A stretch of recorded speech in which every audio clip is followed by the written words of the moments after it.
अस्सलाम वालेकुम। आज के व्लॉग में मैं आपको एक चीज़ दिखाने वाला हूँ। नहीं पी रहा। ये बकरा पूरी बड़ी पतीली पीता था, ये वाली बड़ी पतीली, और अभी इसको मैं इससे पिला रहा हूँ, फीडर से। पूरा खुर ज़ख्मी यहाँ से, ये खुर ऐसे उन्होंने काटा कि झड़ रहा नीचे से।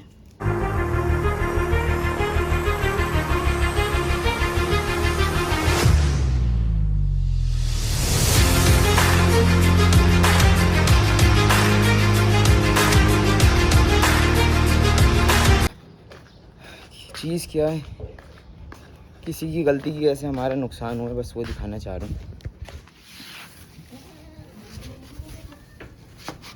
ये देखो, ये अभी ज़िंदा है लेकिन बिल्कुल ना हिलने के बराबर हुआ है इसको, यानी पानी भी हम हाथ से दे रहे हैं। और ये सिर्फ क्या है वजह है, एक खुर वाले को बुलाया। खुर अक्सर बढ़ जाते हैं इनके, जो पाँव के नाखून होते हैं, जैसे हमारे इस बकरे के एक के बड़े हुए हैं, तो इनको चलने में थोड़ी बहुत प्रॉब्लम होती है, लेकिन वो टाइम पे कटवाने चाहिए। वो कटवाए, वो अनाड़ी थे, मैं सामने ही खड़ा था, उन्होंने इस तरीके से काटा इसके छुरी से कि इसके खून आ गया था। मैंने उसी को बोला कि ये तो खून आ गया, इसके चोट लग गई है, इसके ये मसला तो नहीं होगा। उसने बोला नहीं नहीं, हल्का सा है, ये होता है, ये हर नॉर्मल उसमें होता है, हर उसमें नॉर्मल में होता है, करके कर दिया। खैर मैंने उनको बोला कि यार आपको इस तरीके से नहीं काटना चाहिए था, एहतियात करनी चाहिए थी, पर उन्होंने नहीं किया। बाकी सबके भी काटे, ऐसा नहीं कि कोई अनाड़ी थे या कुछ थे, इन सब के भी काटे, लेकिन इसके उसमें उन्होंने इस तरीके से काटा कि उनके जाने के 3 से 4 दिन बाद इसको पाँव में चलने में तकलीफ़ होने लगी, इन्फेक्शन हो गया। और ये बकरा कोई चोट नहीं लगी, कोई वीक नहीं था। मैं आपको पिक्चर दिखा देता हूँ किस तरीके से था और क्या हाइट थी इसकी। इसकी हाइट मेरी जितनी थी। अब बहुत जानदार बकरा था, यानी बकरीद में मैं लेके निकला था तो एक गायों की टक्कर का था, लेकिन अब उसकी क्या हालत है ये आपके सामने है। ये बकरा पूरी बड़ी पतीली पीता था, ये वाली बड़ी पतीली, और अभी इसको मैं इससे पिला रहा हूँ, फीडर से। तो अब आप इस चीज़ का खुद अंदाज़ा लगा लें कि इसकी क्या हालत हो गई वीकनेस से। इसको उठा दो तो बंदे खड़े होकर हैं।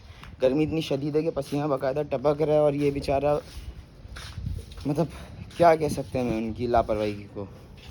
मैं आपको भले उनका नंबर भी दे देता हूँ। वीडियो बनाने का मतलब सिर्फ यही है कि जिनके पास जानवर हैं और जो पालते हैं, खुर कटवाने ज़रूरी हैं, लेकिन इन लोगों से ना कटवाएं ताकि आप लोगों का नुकसान ना हो। हमारा तो जो होना तो हो गया।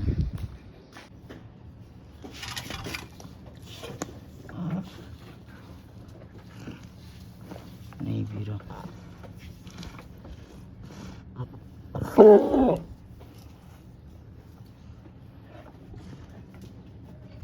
पानी पिला रहा था उसको अभी, और खाने आने की कोशिश की थी, लेकिन अचानक से मर गया वो।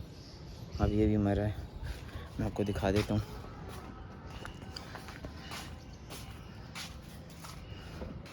इस बकरे का साइज़ मुझे नहीं पता आप लोगों को कैसे दिख रहा है फ़ोन में, लेकिन मैं आपको पिक्चर में दिखा दूँगा कि किस तरीके का बकरा था ये।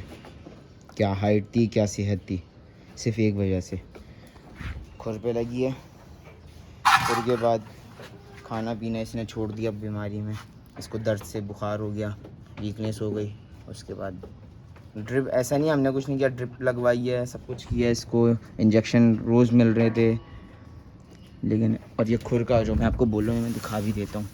ये देखें, उसका पूरा खुर ज़ख्मी यहाँ से, ये खुर ऐसे उन्होंने काटा कि झड़ रहा नीचे से। ये रहा, ये रहा, झड़ रहा पूरा।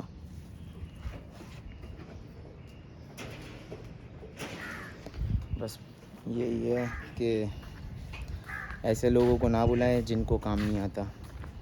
वो लेके अपने पैसे बना के चले जाएंगे, नुकसान आप लोगों का होगा। ब्लॉग बस यही बनाना था, बताना था कि एहतियात करें। अगले ब्लॉग में मिलते हैं।